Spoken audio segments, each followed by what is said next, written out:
बिस्मिल्लाहिर्रहमानिर्रहीम। अस्सलाम वालेकुम। रूहानी दुनिया चैनल को देखने वाले मुअज़्ज़ज़ ख़वातीन व हज़रात, उम्मीद है आप सब लोग खैरियत से होंगे और ईमान की बेहतरीन हालत में होंगे।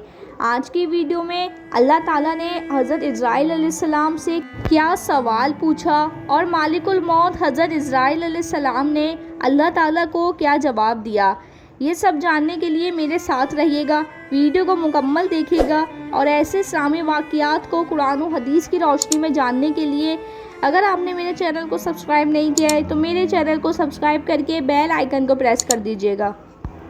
अल्लाह ताला ने मालिकुल मौत हज़रत इज़राइल अलैहिस्सलाम से पूछा कि तुझको किसी बंदे की रूह कब्ज़ करते वक्त कभी रहम आया या नहीं। मालिकुल मौत ने अर्ज़ किया, या अल्लाह, मुझको 2 लोगों की जान निकालने में बहुत दुख हुआ था। अगर तेरा हुक्म ना होता तो मैं हरगिज़ इनकी जान ना निकालता। मालिकुल मौत के इस जवाब पर अल्लाह ताला ने फरमाया, बता वो 2 लोग कौन थे। मालिकुल मौत ने जवाब दिया, या अल्लाह, एक तो वो बच्चा था जो नया पैदा हुआ था और अपनी माँ के साथ जहाज़ के टूटे हुए तख्त पर बेसरो सामानी की हालत में बहरे बेकरार में तैरता जा रहा था। इस वक्त इस बच्चे का वाहिद सहारा तमाम कायनात में इसकी माँ थी, तो मुझे हुक्म हुआ कि इसकी माँ की रूह कब्ज़ कर ले।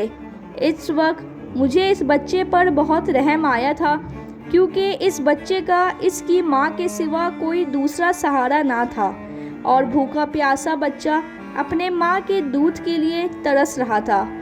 और दूसरा एक बादशाह था जिसने एक शहर कमाल आरजू से ऐसा बनवाया था कि वैसा शहर दुनिया में कहीं भी नहीं था।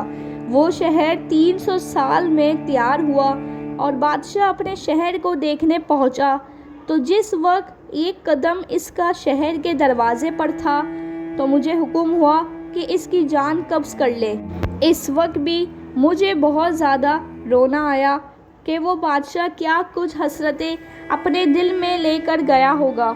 अल्लाह ताला ने फरमाया, ए इज़राइल मालिकुल मौत, तुम्हें एक ही शख्स पर 2 बार रहम आया है, क्योंकि ये बादशाह वही बच्चा शद्दाद था जिसको हमने बग़ैर माँ बाप के, बिना किसी सहारे के समंदरी तेरो तद लहरों और तूफ़ान में भी महफूज रखा और इसकी हशमत और सर की बुलंदियों पर इसको पहुंचा दिया। और जब ये इस मर्तबे पर पहुंचा तो ख़ुद को खुदा समझने लगा और मेरा नाफरमान हो गया और दुनिया में ही जन्नत बनाने लगा, तो इसलिए हमने उसको वो शहर भी देखना नसीब नहीं किया जिसका इंतज़ार वो 300 साल से कर रहा था, क्योंकि ये उस शहर को अपनी जन्नत बना रहा था। मेरी वीडियो आज की आपको देखना और सुनना अच्छा लगा हो तो वीडियो को लाइक करके शेयर कर दीजिएगा। और ऐसे इस्लामी वाक़ियात को कुरान और हदीस की रोशनी में जानने के लिए मेरे चैनल को सब्सक्राइब करके बेल आइकन को प्रेस कर दीजिएगा। मुझे दीजिए इजाज़त, मिलती हूँ आपसे अगली वीडियो में। जब तक के लिए अल्लाह हाफ़िज़।